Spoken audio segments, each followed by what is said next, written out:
Morning Odisha आसंतु आजिर मुख्य खबर उपरे नजर पकाइबा पूर्वरु आपणक भल पाइबा स्वरूप गोटे गोटे लाइक निश्चय करिवे एवं चैनल को सब्सक्राइब करिवे। नंबर 1 हटिला 5T चार्टर मो सरकार सरकारी कर्मचारी गुप्त चरित्र पंजिकारु हटिला 5T चार्टर 5T चार्टर मो सरकार हटाइबा को जीए पक्षरु विज्ञप्ति जारी करा जायछि। क ख ग वर्गर सरकारी कर्मचारी सीसीआर रु हटा जिबा को निर्देश दिया जायछि। एबे एहार कोनोसी आवश्यकता नथिबा दर्शाई एहाकु हटा जायछि। पूर्वतन मुख्यमंत्री नवीन पट्टनायक प्राय 20 वर्ष शासन क्षमतार रहिबा परे ओडिशा शासन को स्वच्छ सक्रिय और दक्ष करने उद्देश्य रे 5T कार्यक्रम आरंभ करथिले। 2019 निर्वाचन अव्यवहित पूर्वरु दिया जाइथिला 3टी मंत्र रे आउ 2टी जोड़ा जाइथिला। निर्वाचन परे ओ ताहार एक स्वतंत्र कार्यक्रम भाबे नामित करा भी जाइथिला। ताहार तदारक पई मध्ये स्वतंत्र भाबे जने सचिव नियुक्त होइथिले। एई सचिव होइथिले मुख्यमंत्री नवीन पट्टनायक व्यक्तिगत सचिव भिके पांडियान। नंबर 2 अधारे रहिला स्वर्ण पदक स्वप्न अयोग्य हेले विनेश फोगट। प्यारिस ओलंपिक 12 दिन रे पहुंचबा बेले ओलंपिक गेम रे एक कुश्ती इवेंट फाइनल रे प्रवेश करिथिबा प्रथम भारतीय महिला विनेश फोगट को ऊपर सभिंग नजर रहिथिला। से स्वर्ण पदक जितिबे बोली आशा करा जाउथुबा बेले सेही आशा रे ही रहि जाइथिला। भारतर स्वर्ण पदक जितिबार संभावना को एक बड़ झटका लागिछि। प्यारिस ओलंपिक रे महिला 50 किलोग्राम रेसलिंग फाइनल को विनेश फोगट अयोग्य होई फेरिछंती। 29 वर्षीय फोगट को ओजन फाइनल रे 150 ग्राम अधिक होइथिबारु द्वितीय दिन रे प्रतिद्वंदिता करने को अयोग्य हो जाइछंती। दुर्भाग्यवशतः प्यारिस ओलंपिक रे विनेश फोगट आउ कोनोसी पदक जितिबे नहीं। मंगलवार राति रे विनेश फोगट ओजन 50 किलो थिबा बेले बुधवार मात्र 150 ग्राम बढ़ी जिबारु तांकु खेलरु विदाय हेबाकु पड़िछि। नंबर 3 तुमे चैंपियंस को भितरे चैंपियन विनेश फोगट को मोदी को सांत्वना। प्यारिस ओलंपिक रु अयोग्य घोषित हेबा परे विनेश फोगट को सांत्वना दैछियंती प्रधानमंत्री Narendra Modi. PM social media X रे लिखिछंती विनेश तुमे चैंपियन मानक भितरे चैंपियन। तुमे भारत ପାଇଁ ଗର୍ବ ଓ ସାରା ଭାରତୀୟଙ୍କ ପାଇଁ ପ୍ରେରଣା। ତୁମେ ଆଜିର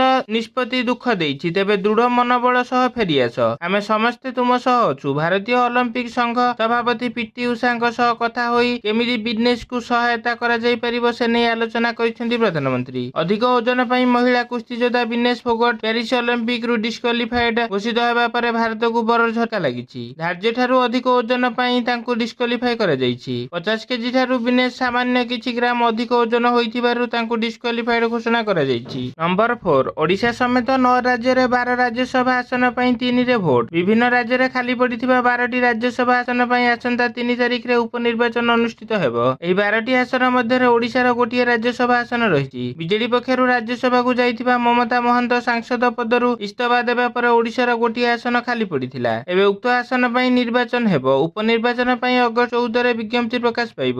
ଅଗଷ୍ଟ 21 ହେଉଛି ନାମାଙ୍କନ ଦାଖଲର ଶେଷ ତାରିଖ। ଅଗଷ୍ଟ 26 ଓ 27 କୁ ନାମାଙ୍କନ ପ୍ରତ୍ୟାହାର ପାଇଁ ରଖାଯାଇଛି। ଏହାପରେ ଆବଶ୍ୟକ ପଡ଼ିଲେ ସେପ୍ଟେମ୍ବର 3ରେ ହେବ ଭୋଟ ଗ୍ରହଣ ହେବ ବୋଲି ଭାରତୀୟ ନିର୍ବାଚନ ପକ୍ଷରୁ ପ୍ରକାଶ ପାଇଥିବା ବିଜ୍ଞପ୍ତିରେ କୁହାଯାଇଛି। ନମ୍ବର 5 ୟୁରୋପୀୟ ଦେଶରେ ଶରଣ ଖୋଜୁଛନ୍ତି ହସିନା ଶରଣ ଦେବାକୁ ବ୍ରିଟେନ ଆମେରିକା ଅମଙ୍ଗ। କେଉଁ ଦେଶର ଶରଣ ନେବେ ବାଂଲାଦେଶ ପୂର୍ବ ପ୍ରଧାନମନ୍ତ୍ରୀ ଶେଖ୍ ହସିନା। ଶରଣ ଦେବାକୁ ବ୍ରିଟେନ ଆମେରିକା ଅମଙ୍ଗ ହେଉଥିବା କୁହାଯାଉଛି। ଫଳରେ ଏବେ ଭାରତରେ ଅପେକ୍ଷା କରି ରହିଛନ୍ତି ହସିନା। ଦେଶରେ ହେଉଥିବା ବିରୋଧ ପ୍ରଦର୍ଶନ ମଧ୍ୟରେ ଇସ୍ତଫା ଦେବା ସହ ଦେଶ ଛାଡ଼ି ଭାରତ ଚାଲି ଆସିଥିଲେ ଶେଖ୍ ହସିନା। ଏହାପରେ ସେ ୟୁରୋପରେ ଶରଣ ନେବାକୁ ଚେଷ୍ଟା ଚଳାଇଥିଲେ। ମାତ୍ର ବ୍ରିଟେନ ନିଜ ଦେଶରେ ତାଙ୍କୁ ଶରଣ ଦେବାକୁ ଇଚ୍ଛୁକ ନଥିବା କୁହାଯାଉଛି। ଏହା ମଧ୍ୟରେ ଏବେ ଆମେରିକା ମଧ୍ୟ ଶେଖ୍ ହସିନାଙ୍କ ଭିସାକୁ ରଦ୍ଦ କରିଦେଇଛି। ଦୁଇ ଦେଶ ଦ୍ୱାରା ଶରଣ ନ ଦିଆଯିବା ଘଟଣାକ୍ରମେ ଏପରି ଖବର ମଧ୍ୟରେ ଆସିଛି ଯେତେବେଳେ ପଶ୍ଚିମ ଦେଶ ସମେତ ଆମେରିକା ତାଙ୍କ ସତ୍ତାରୁ ହଟାଇବାକୁ ଚାହୁଁଥିବା କୁହାଯାଉଛି। ଶେଖ୍ ହସିନା ଏବେ ଗାଜିଆବାଦ ନିକଟ ହିଣ୍ଡିନ ଏୟାରବେସରେ ରହିଛନ୍ତି। ନମ୍ବର 6 24 ଘଣ୍ଟାରେ ଆଉ ଏକ ଲଘୁଚାପ ପ୍ରବଳ ବର୍ଷା ନେଇ 7 ଜିଲ୍ଲାକୁ ଅରେଞ୍ଜ ୱାର୍ନିଂ। ଗଙ୍ଗେୟ ପଶ୍ଚିମବଙ୍ଗ ସଂଲଗ୍ନ ଝାଡ଼ଖଣ୍ଡ ଉତ୍ତର ଓଡ଼ିଶା ବାୟୁମଣ୍ଡଳ ଉପରି ଭାଗରେ ସକ୍ରିୟ ଘୂର୍ଣ୍ଣିବଳୟ ଆସନ୍ତା 24 ଘଣ୍ଟା ଭିତରେ ଲଘୁଚାପର ରୂପ ନେବ। ପ୍ରଭାବରେ ଆସନ୍ତାକାଲି ସକାଳ ପର୍ଯ୍ୟନ୍ତ ପ୍ରବଳରୁ ଅତି ପ୍ରବଳ ବର୍ଷା ନେଇ 7 ଜିଲ୍ଲାକୁ ଅରେଞ୍ଜ ୱାର୍ନିଂ। ସୁନ୍ଦରଗଡ଼ ଝାରସୁଗୁଡ଼ା ସମ୍ବଲପୁର ବରଗଡ଼ ଦେବଗଡ଼ କୋରାପୁଟ ଓ ନବରଙ୍ଗପୁରକୁ ସତର୍କ ଜାରି କରାଯାଇଛି। ଏସବୁ ଜିଲ୍ଲାରେ 70ରୁ 200 ମିଲିମିଟର ପର୍ଯ୍ୟନ୍ତ ବର୍ଷା ହେବାର ସମ୍ଭାବନା ରହିଛି। ସେହିପରି ପ୍ରବଳ ବର୍ଷା ନେଇ 16 ଜିଲ୍ଲାକୁ ୟେଲୋ ୱାର୍ନିଂ ଜାରି କରାଯାଇଛି। ମାଲକାନଗିରି ବାଲେଶ୍ୱର ମୟୂରଭଞ୍ଜ କେଉଁଝର ଭଦ୍ରକ କେନ୍ଦ୍ରାପଡ଼ା ଯାଜପୁର କଟକ ଢେଙ୍କାନାଳ ଅନୁଗୁଳ ବୌଦ୍ଧ କନ୍ଧମାଳ କଳାହାଣ୍ଡି ନୂଆପଡ଼ା ବଲାଙ୍ଗୀର ଓ ସୋନପୁର ଜିଲ୍ଲାରେ ପ୍ରବଳ ବର୍ଷା ନେଇ ୟେଲୋ ଆଲର୍ଟ ଜାରି ହୋଇଛି। ନମ୍ବର 7 ନିରଜ ଚୋପ୍ରାଙ୍କ ପାଇଁ କ୍ରିକେଟର ପନ୍ତଙ୍କ ବଡ଼ ଘୋଷଣା। ଅଲିମ୍ପିକ ଖେଳ ବେଳେ କ୍ରିକେଟର ରିଷଭ ପନ୍ତଙ୍କ ନିଆରା ଅଫର। ଭାରତୀୟ star javelin throw Neeraj Chopra Olympic gold medal ଜିତିଲେ ଖୁସିରେ ପନ୍ତ ଟଙ୍କା ବାଣ୍ଟିବାକୁ ଘୋଷଣା କରିଛନ୍ତି। ଟୋକିଓ ଅଲିମ୍ପିକ୍ସ ପରି ପ୍ୟାରିସରେ ମଧ୍ୟ ନିରଜ ଚୋପ୍ରାଙ୍କ ଠାରୁ ଜାଭଲିନ୍ ଥ୍ରୋରେ ଗୋଲ୍ଡ ମେଡାଲ ଆଶା ରଖିଛି ଭାରତ। ଅଗଷ୍ଟ 8 ତାରିଖରେ ରେ फाइनाल खेला जिबाकु थिबा बेले मोट 12 जन प्रतियोगीଙ୍କ ମଧ୍ୟରେ ପ୍ରତିଦ୍ୱନ୍ଦିତା ହେବ। ନିରଜ ଯୋଗ୍ୟତା ପର୍ଯ୍ୟାୟରେ 89.34 ମିଟର ଥ୍ରୋ କରି ଭାରତରେ ପଦକ ଆଶା ବଢାଇଛନ୍ତି। ଏଥିସହ ସିଧାସଳଖ ଫାଇନାଲକୁ ଉନ୍ନୀତ ହୋଇଛନ୍ତି। ତେବେ ଭାରତୀୟ cricketer Rishabh Pant social media X ରେ ଏକ ଅଫର ଘୋଷଣା କରିଛନ୍ତି। ତାଙ୍କ ପୋଷ୍ଟରେ ଅଧିକ ଲାଇକ୍ କମେଣ୍ଟ କଲେ 1 ଲକ୍ଷ ଟଙ୍କା ଦେବାକୁ କହିଛନ୍ତି। ନମ୍ବର 8 ବାଂଲାଦେଶରେ ବିଗୁଡୁଛି ସ୍ଥିତି ପରିବାର ସହ ଫେରିଲେ 190 ଦୂତାବାସ କର୍ମଚାରୀ। ସଂରକ୍ଷଣ ବ୍ୟବସ୍ଥାକୁ ନେଇ ବାଂଲାଦେଶରେ ଆରମ୍ଭ ହୋଇଥିବା ହିଂସା ଥମିବା ନା ଧରୁନି। ପ୍ରଧାନମନ୍ତ୍ରୀ ଶେଖ ହସିନା ଦେଶ ଛାଡି ପଳାଇଥିବା ବେଳେ ମହମ୍ମଦ ୟୁନୁସଙ୍କ ନେତୃତ୍ୱରେ ଅନ୍ତରୀଣ ସରକାର ଗଠନ ପାଇଁ ଆରମ୍ଭ ହେଲାଣି ପ୍ରସ୍ତୁତି। ଏହାପରେ ବି ସେଠାରେ ହିଂସାକାଣ୍ଡ ଜଳାପୋଡା ଥମିବା ନା ଧରୁନି। ଏପରି ସ୍ଥିତିରେ ଅଶାନ୍ତ ବାଂଲାଦେଶରେ କାର୍ଯ୍ୟରତ ଭାରତୀୟ ଦୂତାବାସ 190 କର୍ମଚାରୀ ଓ ସେମାନଙ୍କ ପରିବାର ସଦସ୍ୟ ସ୍ୱଦେଶ ଫେରିଛନ୍ତି। ଏୟାର ଇଣ୍ଡିଆର ସ୍ୱତନ୍ତ୍ର ବିମାନରେ ସେମାନେ ଭାରତ ଫେରିଛନ୍ତି। ଏବେ ବି ପ୍ରାୟ 30 ବରିଷ୍ଠ ଅଧିକାରୀ ଓ କୂଟନୀତିଜ୍ଞ ବାଂଲାଦେଶ ସ୍ଥିତ ଭାରତୀୟ ବାସଭବନରେ କାର୍ଯ୍ୟରତ ଅଛନ୍ତି। ନମ୍ବର 9 ରାଜ୍ୟର ପ୍ରତି ପଞ୍ଚାୟତରେ ଖୋଲିବ ଜନ ଆରୋଗ୍ୟ ମନ୍ଦିର, ନିଯୁକ୍ତ ପାଇବେ ଯୋଗ ଶିକ୍ଷକ। ରାଜ୍ୟରେ ବିଜେପି ସରକାର ପ୍ରଥମ ଥର ପାଇଁ କ୍ଷମତାକୁ ଆସିବା ବେଳେ ଅନେକ ନୂଆ ନୂଆ ପଦକ୍ଷେପ ଗ୍ରହଣ କରୁଛି। ବର୍ଷ ବର୍ଷ ଧରି ମୁଖ୍ୟମନ୍ତ୍ରୀଙ୍କ ଅଭିଯୋଗ ପ୍ରକୋଷ୍ଠ ବନ୍ଦ ଥିବା ବେଳେ ଏବେ ନୂଆ ମୁଖ୍ୟମନ୍ତ୍ରୀ ମୋହନ ଚରଣ ମାଝୀ ମୁଖ୍ୟମନ୍ତ୍ରୀଙ୍କ ଅଭିଯୋଗ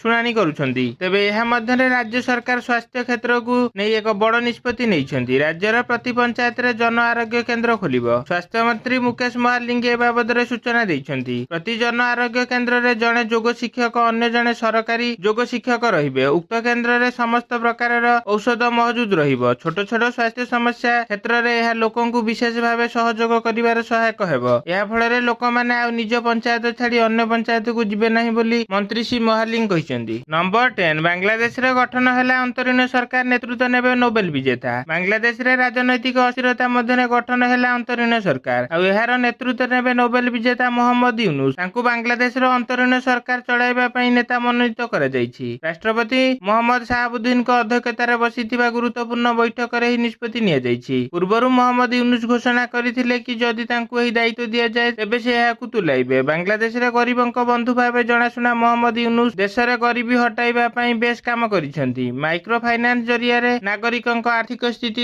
ସୁଦୃଢ କରିଥିଲେ।